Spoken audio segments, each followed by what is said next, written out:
Saat saya menjadi arsiparis ini, usia rumah sakit kita sudah 67 tahun dan belum pernah melakukan kegiatan pemusnahan arsip. Jadi bisa dibayangkan arsip di tempat kami itu sangat menumpuk dengan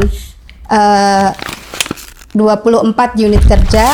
Sehingga arsiparis yang jumlahnya terbatas bisa lebih semangat, kemudian tekun, dan bisa menunjukkan bahwa arsiparis yang selama ini dipandang sebelah mata ternyata mampu bersaing dan menunjukkan prestasi. Seorang arsiparis apabila melanggar itu didampingi oleh para ini. Kalau tidak terjadi pelanggaran kode etik maupun kode etik perilaku, itu harus didampingi baik di kepolisian maupun di kejaksaan.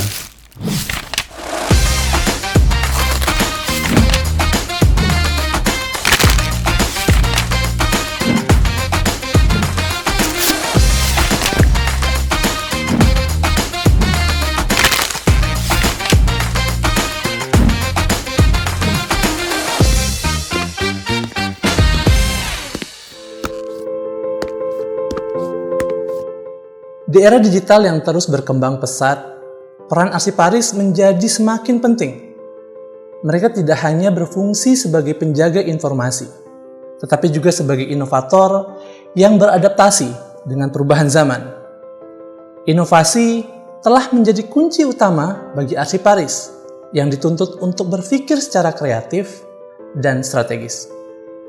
Di sisi lain, Asosiasi Arsiparis berperan sebagai penggerak utama dalam mendorong inovasi ini. Melalui kolaborasi antar profesional, pelatihan berkelanjutan, dan berbagi pengetahuan, asosiasi seharusnya mampu menciptakan lingkungan yang mendukung perkembangan ide-ide baru dan praktik terbaik. Apakah semuanya sudah menjalankan perannya masing-masing? Inilah tema showcase kita kali ini, Arsiparis, Asosiasi, dan Inovasi.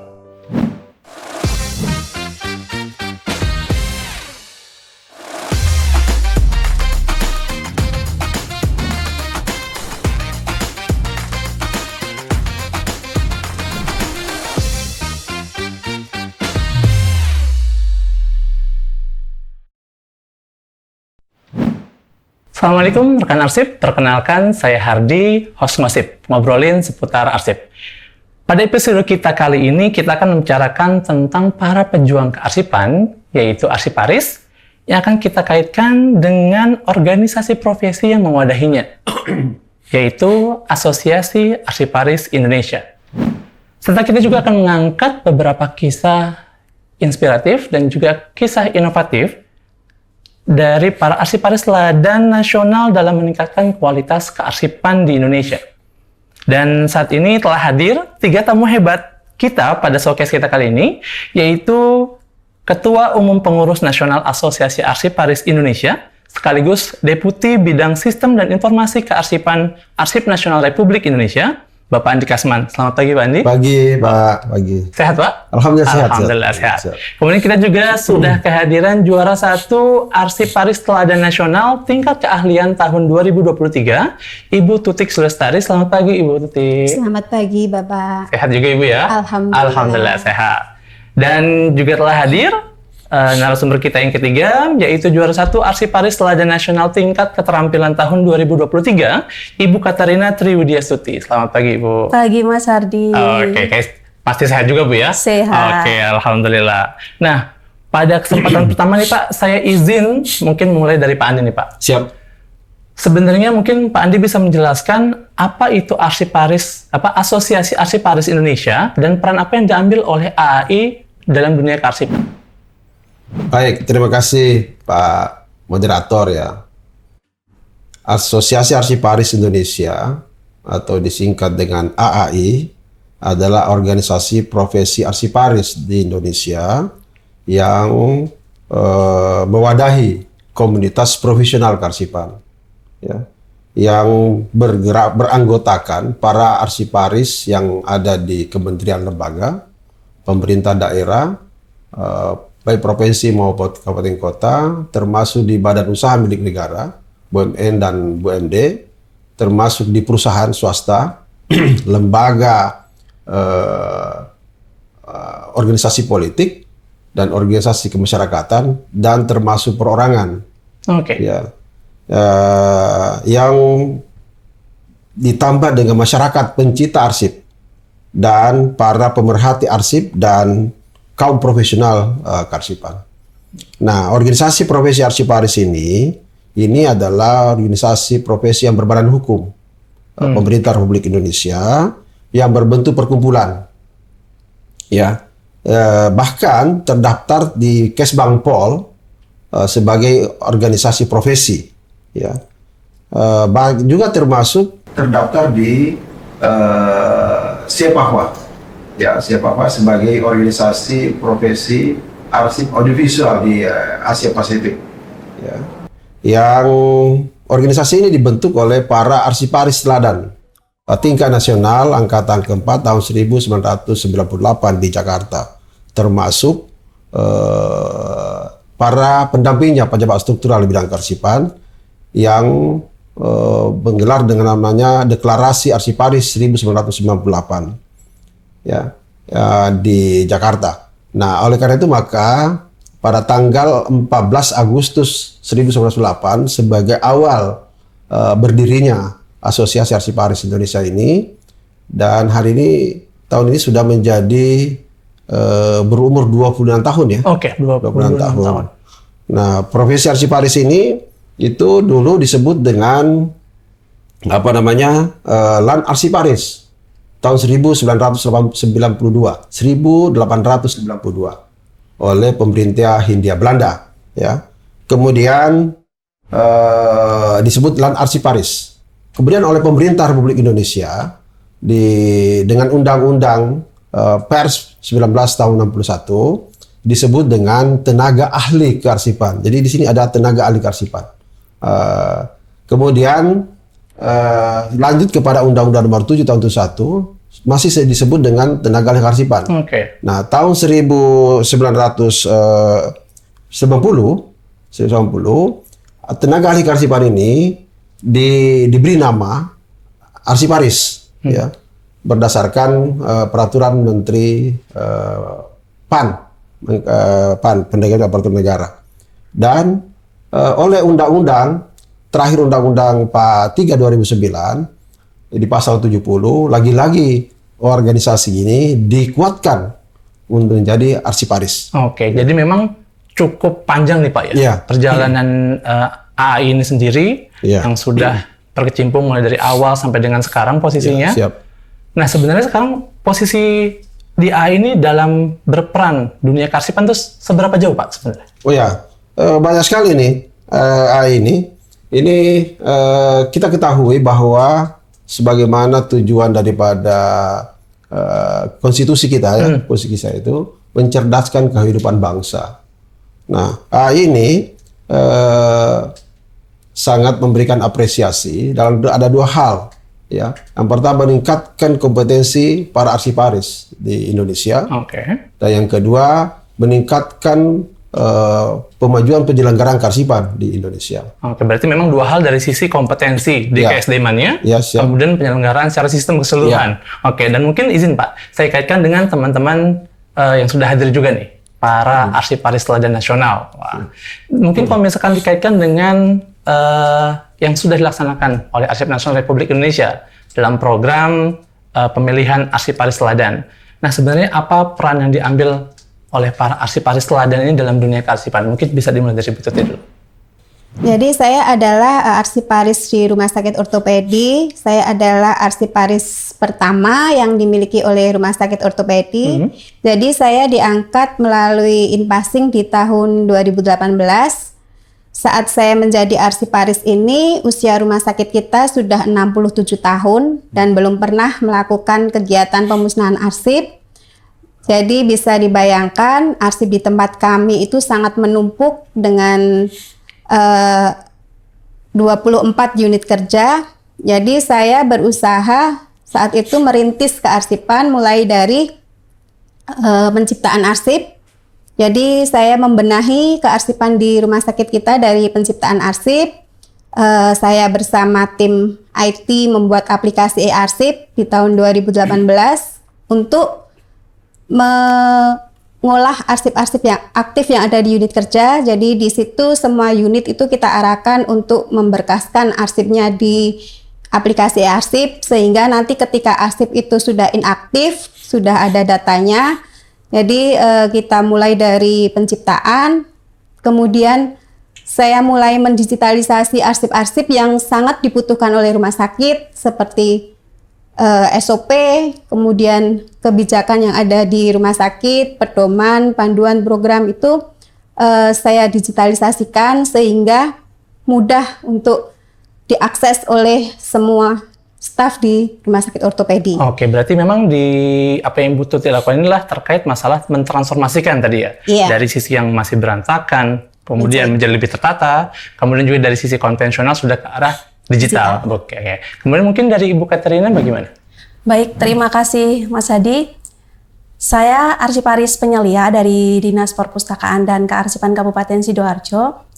Berbicara tentang peran arsiparis saat belum ataupun sudah menjadi arsiparis, sebenarnya seorang arsiparis mempunyai peran yang sangat penting dalam melaksanakan kegiatan kearsipan ya, mulai dari pengelolaan arsip dinamis, statis, pembinaan, bahkan pengolahan arsip menjadi sebuah informasi. Dengan terlaksananya kegiatan tersebut maka akan mendukung penyelenggaraan kearsipan di tingkat nasional, pemerintah provinsi maupun kabupaten itu sendiri. Bahkan fungsi, tugas, dan wewenang arsiparis sudah diatur di peraturan pemerintah tentang kearsipan.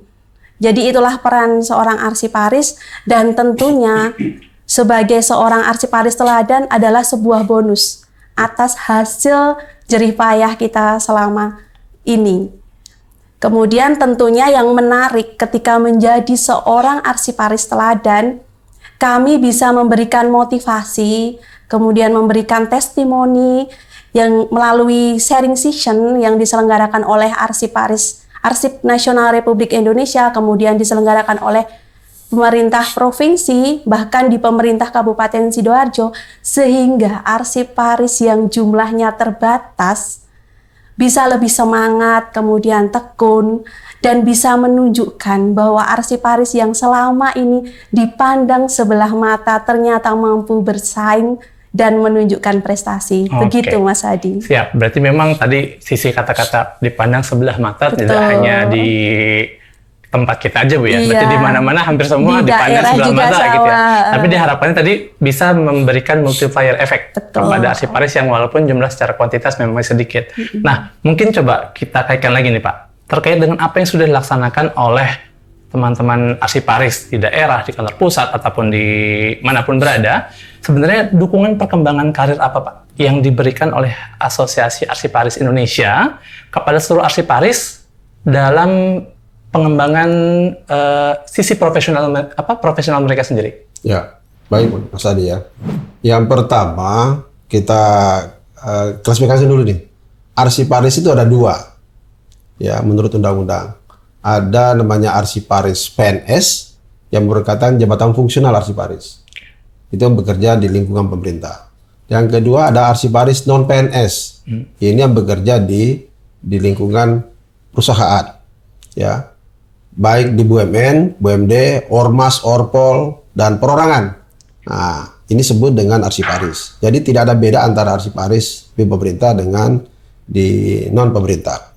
Nah, ini sebenarnya adalah kawah candra di muka sebenarnya. Ya. Tempat penggemblengan para ksatria pejuang kearsipan. Nah, dari disitulah karir arsiparis kita lihat dengan kita menyusun namanya SKKNI, Standar Kualifikasi Kerja Nasional Indonesia di bidang kearsipan. Dan ini telah disahkan oleh Kementerian Ketenagakerjaan. Jadi di sana konsep yang dibangun adalah bagaimana meningkatkan kompetensi arsiparis untuk pengembangan karirnya ke depan. Nah, inti terakhirnya adalah bagaimana arsiparis ini diberikan penghargaan dalam disebut dengan AI Award, ya. Yang pertama tahun 2016 kita gelar itu. Nah, kemudian tahun 2019 kita juga berikan award, dan 2022 juga kita berikan. Nah, terakhir ini 2024 yang kita selesaikan di tanggal 10 Agustus 2024 yang lalu merupakan ajang kontestasi kompetensi arsiparis se-Indonesia, ya, melalui lomba karya poster infografis bagi arsiparis di seluruh Indonesia, termasuk mahasiswa kearsipan dan rekam medis, ya, serta lomba kinerja bagi para pengurus wilayah arsiparis se-Indonesia, termasuk di kementerian lembaga, ya. Nah, itu ada beberapa kategori yang kita sampaikan itu dalam rangka menunjukkan talenta terbaiknya, ya, olah cipta, rasa, karsa, dan karya, serta mewujudkan pengabdian kepada masyarakat, bangsa, dan negara. Ini ajang internasional ini, ajang poster ini akan disampaikan juga, diberikan kesempatan kepada teman-teman yang masuk dalam kategori terbaik satu, itu di ajang lomba internasional di di International Council Archive 2025 di Barcelona, Spanyol nanti. Oke, berarti memang izin Pak, yang langkah-langkah yang dilaksanakan oleh AI ini sudah cukup banyak. Dari hal tadi pengembangan kompetensi arsiparis, kemudian juga dituangkan lagi dengan adanya program AI Award tadi Pak ya? Oke, dilaksanakan itu. Nah, mungkin salah satu pertanyaan juga nih yang suka ditanyakan oleh teman-teman arsiparis Pak sebenarnya.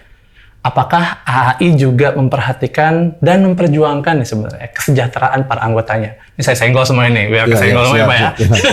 Gimana Pak? Silakan Pak. Ya, jadi arsiparis ini perlu mendapatkan kesejahteraan yang diberikan oleh pemerintah maupun pihak swasta ya. Itu melalui kan ada perintah undang-undang ini. Dia memberikan namanya tunjangan profesi. Ya, yang sampai sekarang ini masih perdebatan ini. Perdebatannya apa nih Pak? Perdebatan karena katanya ini anggaran negara untuk berikan itu masih terbatas. Jadi yang diberikan hari ini bagi arsiparis itu adalah baru tunjangan fungsional, ya, tunjangan fungsional. Dan yang kedua baru tunjangan kinerja gitu ya. Kinerja. Dua hal itu Pak ya. Nah, selain gaji pokok yang diterima. Nah, kalau di swasta itu banyak bonus yang diberikan, banyak bonus. Nah, ini yang pertama, yang selain kesejahteraan itu, kesejahteraan yang diberikan oleh negara, arsiparis juga memberikan kesejahteraan. Kalau misalnya AI itu, anggota AI ada yang sakit, ya, kita berikan biaya pengobatan dari Asosiasi Arsiparis Indonesia. Termasuk pada saat COVID-19 itu ada sekitar 127 arsiparis di seluruh Indonesia yang meninggal dunia. Itu kita berikan dan kita laporkan ke Forum Internasional waktu itu di Siapava bahwa termasuk Sekretaris Jenderal AI waktu itu meninggal dunia COVID, dan juga bendara umumnya juga meninggal. Dan yang meninggal ini ahli warisnya kita berikan istilahnya itu wanduka dari Asosiasi Arsiparis Indonesia itu sebesar tidak banyak, itu sekitar 5-10 juta. Tapi memang sudah menunjukkan perhatian yang lebih gitu ya dari asosiasi terhadap para arsiparisnya. Memang walaupun kalau misalkan dari sisi tunjangan tadi Pak ya, effortnya mungkin harapan teman-teman nih ada senggolan lagi ya, mumpung ada Pak Andi Kasman nih Pak. Mungkin kita boleh saya tambah sedikit. Boleh Pak, boleh. Nah, termasuk pada saat terjadi musibah bencana alam. Arsiparis itu turun AI turun ke lapangan melalui Tagana. Jadi Taruna Siaga Nasional Arsiparis Indonesia memberikan bantuan evakuasi terhadap pasca bencana di bidang kearsipan. Contoh misalnya di Garut, di Poso, dan seterusnya. Itu bisa terbaik pendanaannya dalam bentuk uang yang dikumpulkan dari seluruh arsiparis Indonesia. Termasuk yang diberikan adalah alat preservasi arsip itu yang disampaikan kepada para kepala dinasnya di setiap daerah itu. Siap. Dan mungkin sekarang sebagai arsiparis teladan nih, yang menjadi ikon dan mungkin duta kearsipan secara nasional gitu ya. Pembaharuan apa sih sebenarnya yang sudah diberikan oleh Bu Tuti, Bu Katarina gitu ya, serta inovasi apa yang sudah dilakukan dan apakah memang terimplementasi nih dari yang yang diusulkan? Silakan dari Bu Tuti. Iya, jadi kemarin inovasi saya itu sudah diimplementasikan di Rumah Sakit Ortopedi. Jadi lebih ke arah kita merubah budaya sadar tertib arsip ya Bapak Ibu. Jadi yang tadinya para pimpinan itu belum aware terhadap arsip, kita rubah menjadi budaya sadar tertib arsip ini melalui indikator ketersediaan arsip, di mana indikator arsip ini menjadi indikator wajib seluruh pimpinan unit kerja, dan ini akan berpengaruh terhadap remunerasi satu unit tersebut, Mas Herdi. Jadi kalau setiap bulan itu tidak tercapai 100%, remunerasinya akan turun bukan hanya di pimpinan, tapi satu unit tersebut. Oke, berarti itu yang dikaitkan ke situ. Lebih berdampak terhadap pengelolaan arsip yang ada di Rumah Sakit Ortopedi. Oke, mungkin kalau dari Bu Katarina? Baik Mas Hardi, di dalam menjalankan fungsi dan tugas di Dinas Perpustakaan dan Kearsipan, saya sebagai arsiparis dan tim membuat suatu gagasan inovasi mulai dari tahun 2016 untuk menunjang peningkatan kualitas publik tentunya di pemerintah daerah melalui kegiatan Sesvita. Tapi bukan Mbak Ses loh ya Mas Hardi ya. Jadi Sesvita itu adalah selamatkan arsip vital kita dengan objek kegiatan di 350 desa kelurahan yang tersebar di 18 kecamatan. Jadi kita ada latar belakang ya untuk melaksanakan kegiatan tersebut, itu karena kita juga ingin melaksanakan amanat Undang-Undang 43 tentang kearsipan, di mana kita harus menjamin hak-hak keperdataan rakyat yang informasinya terekam dalam arsip vital desa kelurahan berupa letter C. Kalau di Sidoarjo disebut letter C ya. Jadi dokumen penarikan pajak dan kepemilikan tanah pada zaman kolonial. Kemudian ada peta blok sama kretek desa seperti itu.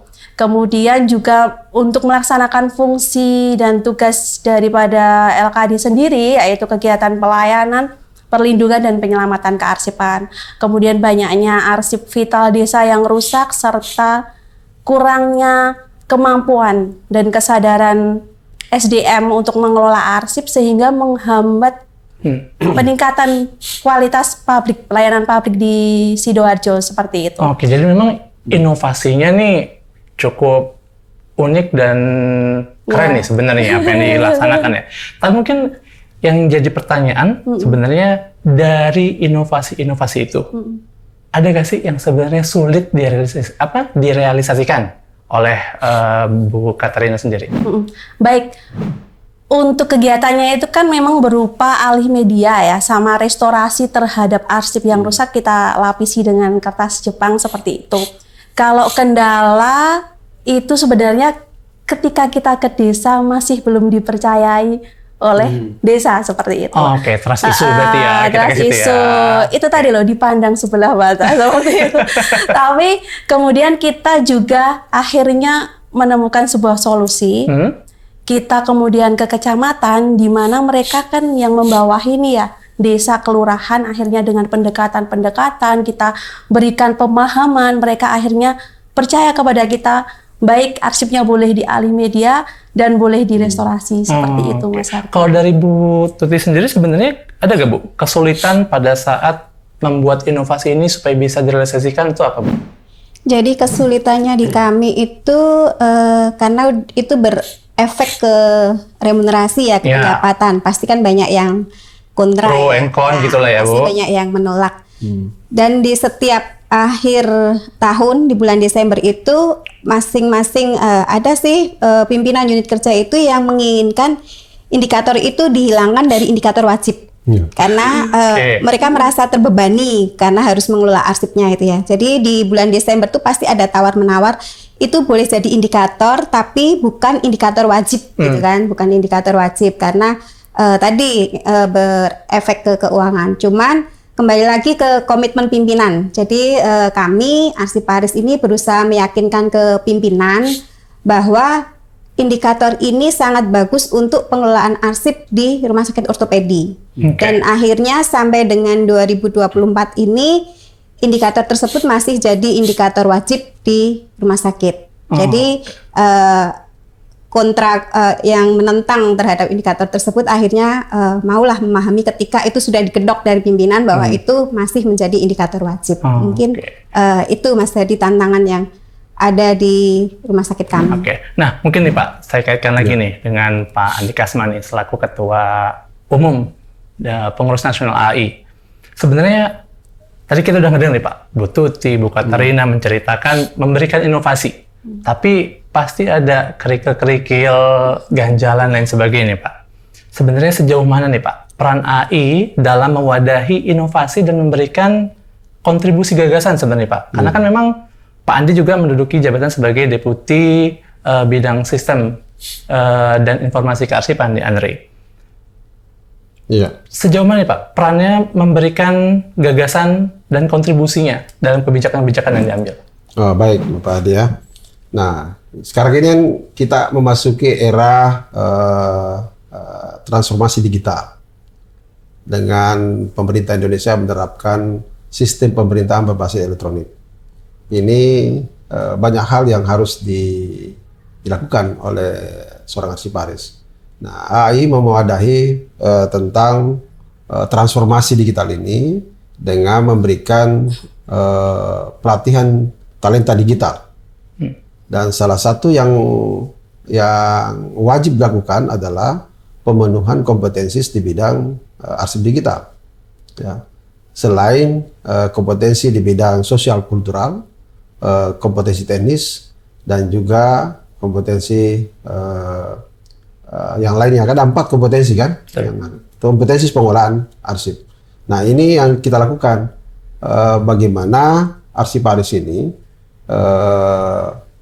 mendapatkan sertifikasi kompetensi yang melalui pelatihan kompetensi teknis kearsipan P3K namanya.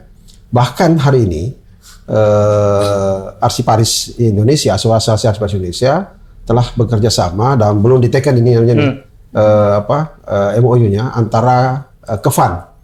Kefan itu adalah Arsiparis Arsiparis Asosiasi Paris Indonesia di dunia tertua di dunia, ya, yang berada di Belanda. Nah, ini kemarin kita diundang untuk ke Belanda, ternyata itu bertepatan dengan hari Idul Fitri ya. Jadi tidak sempat kita ke sana. Hampir tidak ada yang mau karena itu Idul Fitri. Jadi nah itu. Nah, mudah-mudahan ini segera kita tidak lanjuti untuk dalam konteks sertifikasi jabatan fungsional ini. Sertifikasi profesi arsiparis di Indonesia bekerja sama dengan Kefan. Jadi ada ini meningkatkan, setelah satu adalah meningkatkan inovasinya bagi arsiparis ini. Jadi bukan lagi tingkat nasional, tetapi sudah tingkat internasional. Nah, teman-teman nanti suatu hari itu utamanya kepada calon arsiparis ya di perguruan tinggi itu akan mendapatkan namanya sertifikat kompetensi internasional yang bersama dengan Arsiparis Indonesia bersama dengan Kefan ini. Kira-kira begitu yang isi MOU-nya itu. Nah, itu dalam konteks di transformasi digital yang dilakukan, inovasi-inovasi yang kita berikan kepada teman-teman arsiparis. Oke, nah mungkin Pak, kalau kita kaitkan nih Pak, tadi Bapak menyampaikan mengenai transformasi kearsipan ke arah digital, ke arah elektronik dan sebagainya. Nah mungkin saya tanya lagi nih, mungkin para implementator Sri Kandi nih Pak, yang sedang berjuang menjaga kearsipan dari sisi arsip yang elektronik melalui Sri Kandi, sudut pandang ibu-ibu seperti apa nih terkait dengan Sri Kandi, kemudian juga pengawasan kearsipan, bahkan sampai dengan kerentanan dari arsip elektronik. Mungkin silakan dari Bu Katarina dulu. Baik, Mas Hardi, kita ketahui bersama bahwasanya Sri Kandi merupakan implementasi dari peraturan tentang SPBE ya. Di mana Sri Kandi memiliki peran penting untuk menyediakan informasi yang cepat dan tepat. Seperti itu.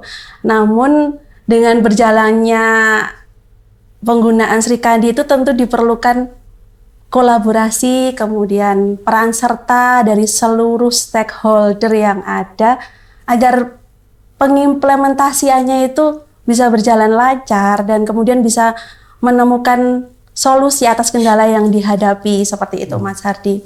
Dan terkait pengawasan, kita juga tentu tahu bahwa hal itu harus dilakukan secara komprehensif dan berkesinambungan karena nilai hasil pengawasan itu kan 60% dari pengawasan kearsipan eksternal dan 40% dari pengawasan internal seperti itu. Dan hal ini sangat-sangat penting untuk dilaksanakan karena mampu mendorong pencipta arsip maupun lembaga kearsipan daerah yang bisa menyelenggarakan arsipnya itu sesuai kaidah dan standar sehingga dengan demikian budaya tertib arsip itu bisa segera terwujud. Kemudian dengan seiringnya teknologi pasti nih muncul satu arsip ya, yaitu arsip elektronik. Memang dengan munculnya arsip elektronik ini dengan melalui pengelolaan arsip membuat kemudahan dalam mengelola arsip, memudahkan informasi yang kita dapatkan, tapi di sisi lain juga ada dampak yaitu kerentanan arsip tersebut. Salah satunya yaitu masalah keamanan data, kemudian rentan terhadap cyber, kemudian kita juga bergantung pada perangkat lunak dan perangkat yang rentan cacat dan usang. Maka diharapkan kita harus bisa lebih waspada dengan mengontrol data yang kita kelola itu agar terhindar dari serangan cyber seperti itu, Mas Arif. Mungkin kalau dari Bu Tuti? Ya, kalau untuk terkait Sri Kandi, Mas Herdi, saya ini itu termasuk inovasi saya kemarin. Jadi dengan ikon I'm Sri Kandi Mobile, saya adalah BIC Sri Kandi di Rumah Sakit Ortopedi. Jadi aplikasi ini sangat-sangat bermanfaat dalam pengelolaan persuratan. Karena apa? Karena efisiensi dan efektivitasnya itu sangat tinggi. Karena saya di TU ini merasa dengan adanya Sri Kandi itu benar-benar hemat efisiensi BHP, waktu, tenaga, SDM. Itu benar-benar kelihatan dengan adanya penerapan aplikasi Sri Kandi. Bahkan saya tuh sempat menganalisa ya, kayak di tempat kami di TU itu kebutuhan kertas yang biasanya kita 1 tahun itu untuk di TU itu bisa sampai 40 rim. Itu dengan adanya Sri Kandi itu bisa jadi 4 rim dalam 1 tahun itu. Karena tadinya persuratan yang tadinya disposisi secara manual kan sudah semua lewat Sri Kandi. Jadi menurut saya dengan adanya Sri Kandi ini sangat bermanfaat untuk mendukung pengelolaan arsip secara elektronik. Cuman kendalanya saat ini mungkin yang dialami oleh para pengguna Sri Kandi tingkat errornya masih tinggi ya. Tingkat error masih tinggi. Ya, tingkat errornya masih tinggi. Kemudian sering down-nya itu ya karena ada maintenance, tapi untuk secara fungsi keseluruhan tuh sudah sangat bagus untuk pengelolaan arsip secara elektronik. Kemudian untuk terkait pengawasan kearsipan, ya kami di rumah sakit sebagai UPT-nya Kemenkes sebetulnya melakukan pengawasan kearsipan. Jadi setiap tahun kita melakukan audit sistem kearsipan internal dengan Kementerian Kesehatan.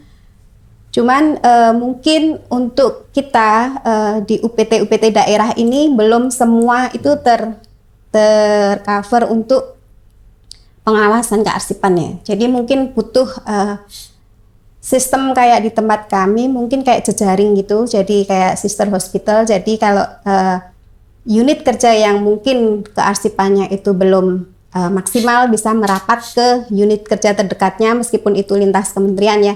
Jadi kita bisa sama-sama untuk melakukan pengawasan kearsipan ini secara optimal. Nah mungkin kalau tadi sambil saya kaitkan nih Bu, dengan tadi pengawasan memang juga masih minim ya, maksudnya belum diimplementasikan secara keseluruhan seperti itu. Nah tadi dihubungkan juga dengan kerentanan untuk arsip elektronik sebenarnya. Ada gak sih sebenarnya perasaan, kekhawatiran, ketakutan yang sempat dirasakan? Karena baik itu mengurus arsip konvensional ataupun arsip elektronik kan kita sebagai arsiparis diikat oleh undang-undang kearsipan ya. Di mana ada pasal-pasal mengenai sanksi. Nah tadi disinggung mengenai masalah kebocoran ataupun keamanan gitu ya, sampai dengan akses mungkin di luar ketentuan gitu. Nah Dari kekhawatiran Bu Tuti seperti apa nih Bu dalam proses yang sekarang? Iya, ini berdasarkan pengalaman kemarin ya saat aplikasi Sri Kandi itu terkena hacker ya. Jadi di tempat kami itu karena sudah menjadi indikator wajib, semua unit kerja itu mereka wajib mendownload surat yang mereka terima maupun surat yang mereka keluarkan itu dari aplikasi Sri Kandi dimasukkan ke aplikasi e-arsip. Itu dari masing-masing unit sudah kita bekali untuk backup data di Sri Kandi. Kemudian kalau kami itu yang di TU, kita kan yang akan melakukan backup secara keseluruhan yang tingkatnya rumah sakit ya, itu kita yang membackup. Kemudian untuk kekhawatiran berikutnya itu yaitu untuk surat yang mungkin sifatnya rahasia, Mas. Ya, surat yang sifatnya rahasia itu kan belum bisa ke-lock di aplikasi Sri Kandi itu ya. Mungkin hanya tujuan surat tersebut yang bisa mengakses surat yang bersifat rahasia itu masih belum ada menu atau fitur untuk surat yang bersifat rahasia. Jadi masih surat itu masih begitu dari akun bersuratan itu mengentry masih bisa semua mengakses yang memiliki akun bersuratan. Jadi memang tadi yang Ibu sampaikan ada kekhawatiran sebenarnya. Ada ketakutan terkait pada saat memproses, baik itu mungkin dari sisi konvensional Ibu sudah bisa mengamankan ya, tinggal kita kunci dan sebagainya gitu Bu ya. Tapi ketika sudah masuk dalam sistem, ini jadi pertanyaan nih sebenarnya. Ntar kalau saya ada masalah, bagaimana? Bukan gitu ya, Bu Katarina juga ya? Sama ya, gambarnya seperti itu ya, ketika kekhawatiran seperti itu. Nah, mungkin nih Pak, saya bukan lagi nih, ini pokoknya saya apa-apa saya senggol ke Pak Andi. Nih Pak Andi, will give the best solution for us gitu ya. Nah, sebenarnya apakah Asosiasi Arsiparis Indonesia saat ini sudah bisa atau ada suatu program dalam memberikan suatu pendampingan ketika terjadi suatu permasalahan hukum nih Pak, ataupun entah itu juga termasuk kode etik terhadap arsiparis dalam pelaksanaan tugasnya? Silakan Pak Andi. Baik, terima kasih Pak Adi. Jadi Asosiasi Arsiparis Indonesia memiliki namanya Dewan Kehormatan Arsiparis Indonesia. Nah, tugasnya ini adalah melakukan sidang apabila terjadi pelanggaran kode etik. Ya. Jadi Dewan Kehormatan Arsiparis ini terdiri dari para tokoh ya, para pakar di bidangnya masing-masing. Nah, baik anggotanya ada di tingkat pusat, di kementerian lembaga, ada yang dari TNI Polri, dan ada di pemerintah daerah. Anggotanya 5-7. Ya, hari ini hanya ada 7 orang yang melakukan sidang apabila terjadi pelanggaran. Ada usulan untuk itu. Makanya seorang arsiparis apabila melanggar itu didampingi oleh para ini. Kalau tidak terjadi pelanggaran kode etik maupun kode etik perilaku, itu harus didampingi baik di kepolisian maupun di kejaksaan sampai di pengadilan. Jadi kita punya selain Dewan Kehormatan Arsiparis, dia juga memiliki namanya Biro Bantuan Hukum di asosiasi. Tapi alhamdulillah seperti yang terjadi di Jawa Timur kemarin, itu juga sudah dilakukan pendekatan. Ternyata pada saat diuji material oleh Dewan Kehormatan, melewat tidak melanggar. Jadi tidak boleh dihukum seharusnya dalam kerangka tidak melanggar kode etik. Ya. Kecuali ya arsiparis itu melakukan kriminal, itu lain lagi. Ya, hal yang di luar konteks itu Pak ya. Betul. Ya, gitu. Jadi selama ini diberikan pendampingan untuk yang dilakukan terkait dengan kode etik Arsiparis Indonesia, termasuk kode etik perilaku Arsiparis Indonesia. Oke, jadi memang AI sudah mengatur sampai ke level situ juga Pak ya, berarti. Nah, tadi Bapak sebutkan ada Biro Bantuan Hukum terkait dengan apa yang kalau misalkan hal terburuk gitu sebenarnya Pak, dari para profesional Arsiparis ini sendiri pada saat melaksanakan tugasnya tadi dikhawatirkan mendapatkan suatu permasalahan, maka tadi ada garansi nih, Bu Ibu nih, ada Biro Bantuan Hukum yang siap nanti membantu teman-teman rekan-rekan arsiparis semuanya supaya bisa Pak bahasanya Pak, bisa lebih menjaga gitu ya, bisa lebih mengamankan teman-teman menjadi sebagai pembatas barrier ketika ada permasalahan. Nah, mungkin banyak sekali ya rekan-rekan arsip yang sudah kita dapatkan informasi dan juga sudut pandang pada episode kita kali ini sebenarnya. Dan mungkin sebagai closing statement dari Bu Tuti, apakah Bu Tuti ada saran untuk kepada AAI ataupun juga terkait penyelenggaraan kearsipan dengan dinamika organisasi dan teknologi saat ini? Silakan. Ya, jadi dengan adanya perkembangan teknologi saat ini, arsip ini untuk pengelolaannya kan sekarang udah berbasis digital ya. Jadi untuk saran kedepannya mungkin lebih karena sekarang udah AI ya. Jadi lebih mengkombinasikan dengan aplikasi AI ini. Jadi misalnya ketika kita di pencarian arsip atau di aplikasi Srikandi itu kita mengetik hal surat itu sudah untuk kode klasifikasinya udah akan muncul dengan sendirinya. Itu mungkin untuk perkembangan Srikandi ke depannya. Kemudian kita inginnya itu ketika kita sudah digitalisasi berarti full digitalisasi, kita kepingin seperti itu karena selama ini itu untuk arsip-arsip yang di keuangan nih Mas Herdi, mungkin yang di Kemenq ya, di tempat kami untuk arsip yang di yang di keuangan untuk laporan pertanggungjawaban di keuangan itu semua masih minta manual. Oke, nah, itu mungkin yang karena kita kan sudah bersurat di Srikandi, disposisi sudah ada, laporan sudah ada, tapi tetap mereka minta semua itu dicetak manual. Nah, itu mungkin kedepannya ini yang kita perbaiki ya. Jadi kalau kita memang benar-benar mau, ayo kita efisiensi, itu bisa tercapai kalau memang sudah ada kesatuan untuk penggunaannya itu. Kemudian kita sebagai arsiparis nih ya, kita kan tetap dituntut bisa menjadi role model, bisa menjadi inovator. Betul. Jadi saya sendiri berusaha melihat apa sih yang dibutuhkan oleh organisasi kita dengan kompetensi yang kita miliki. Jadi saat ini saya berencana kemarin mencoba untuk membuat inovasi itu SOMAT, yaitu Suharso Benahi Arsip Desa. Nah itu kenapa kita memikirkan secara nasional, karena rumah sakit kita ini berada di wilayah Sukoharjo dan nilai ASKI-nya Sukoharjo itu paling rendah Bapak dibandingkan dengan kabupaten kota sekitarnya. Jadi kan saya sebagai Artelnas di Sukoharjo itu kan merasa punya tanggung jawab untuk ikut berpartisipasi membenahi arsip-arsip yang ada di Sukoharjo. Oke, berarti memang mengkoreksi diri sendiri juga nih. Nah, ada kekurangan dan juga tetap harus kita ada perkembangan perbaikan secara berkelanjutan. Mungkin dari Bu Katarina? Baik Mas Hardi, dengan adanya dinamika organisasi, kemudian kemajuan teknologi, tentunya diharapkan penyelenggaraan kearsipan ke depan tuh lebih optimal seperti itu. Dengan menyelenggarakan kearsipan sesuai kaidah tadi ya, standar. Dan tentunya untuk memberikan hasil yang optimal tersebut harus didukung anggaran SDM, kemudian sarana dan prasarana. Dalam hal ini arsiparis harus mampu mengelola arsipnya secara manual maupun secara elektronik, sehingga dibutuhkan pengembangan kompetensi bagi arsiparis secara rutin seperti itu. Selain itu juga mungkin ditambahi ya pengadaan pegawai, jadi penambahan arsiparis karena jumlahnya terbatas.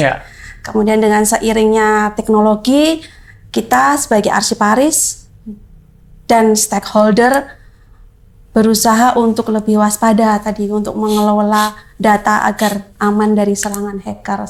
Oke, siap. Terima kasih Bu Katarina. Nah, sekarang kita penutupan closing statement dari Pak Andi Kasman. Silakan Pak Andi. Jadi pada prinsipnya Asosiasi Arsiparis Indonesia akan tetap memberikan kontribusi positif kepada pembangunan bangsa ini dalam era transformasi digital dengan meningkatkan kompetensi para arsiparis dalam bidang kompetensi digital. Jadi hanya ada tiga kompetensi yang diberikan oleh peraturan pemerintah oleh AAI kemarin berdasarkan hasil kongres, ya, itu ditambah dengan kompetensi digital arsiparis. Oleh karena itu maka semua aktivitas-aktivitas yang baik melalui BIMTEK, workshop dan seterusnya, ada mata pelajaran ditambahkan terhadap BIMTEK dan workshop itu dengan kompetensi digital. Nah, ini yang menarik. Bahkan Asosiasi Arsiparis Indonesia sebagai pendiri Lanspak itu Lembaga Akreditasi Mandiri Sosial Politik, Administrasi dan Komunikasi itu mewajibkan terhadap setiap prodi kearsipan di Indonesia untuk salah satunya adalah transformasi digital dengan memberikan talenta digital bagi para calon arsiparis itu.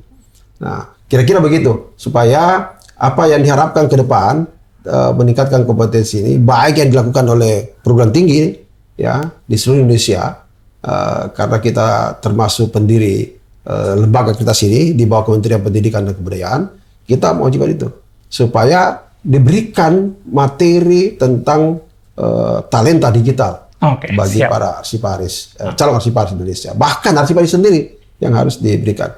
Sekira demikian. Nah, mungkin terima kasih saya ucapkan kembali kepada para narasumber yang sudah meluangkan waktunya pada obrolan kita kali ini. Semoga arsiparis dapat terus berinovasi dan berkontribusi aktif dalam pengembangan penyelenggaraan kearsipan serta peningkatan peran asosiasi ini, Pak, dalam meningkatkan profesionalisme seluruh arsiparis.